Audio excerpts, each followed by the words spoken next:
यासाठी आपण काय करणार याचं उत्तर आपण द्यावं। माननीय मंत्री महोदय। माननीय अध्यक्ष महोदय, हे अतिक्रमण जे झालेलं आहे नोव्हेंबर 23ला आपल्याला त्याची तक्रार आली। त्याच्यानंतर आपण नोटीस बजावली। नोटिसीला त्यांनी 1-2 वेळा जे उत्तर दिलं त्या दरम्यान ते दिवाणी न्यायालयामध्ये गेले आणि दिवाणी न्यायालयामध्ये जसं सदस्यांनी सांगितलं त्यांनी स्टे आणला। त्याच्या विरुद्ध आपण जिल्हा न्यायालयामध्ये आत्ता दाखल केलेला आहे।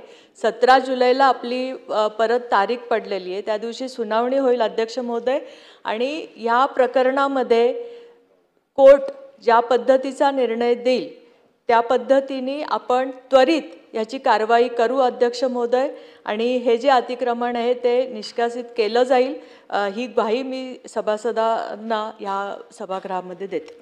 चला मॅडम त्यांना मला या ठिकाणी मंत्री महोदय विचारायचं आहे की ज्या अर्थी एवढ्या वर्षापासून हे अतिक्रमण त्या ठिकाणी निष्कासित झालेलं नाही त्यामुळे तिथलं स्थानिक प्रशासन आपली प्रशासनाची बाजू कोर्टामध्ये व्यवस्थितपणे सादर करत नाही। त्यामुळे एखाद्या सक्षम अधिकाऱ्याला या ठिकाणी आपण जबाबदारी द्यावी असं आपण या ठिकाणी उत्तरामध्ये सांगावं आणि नंतर त्याच्यामध्ये कारवाई करावी।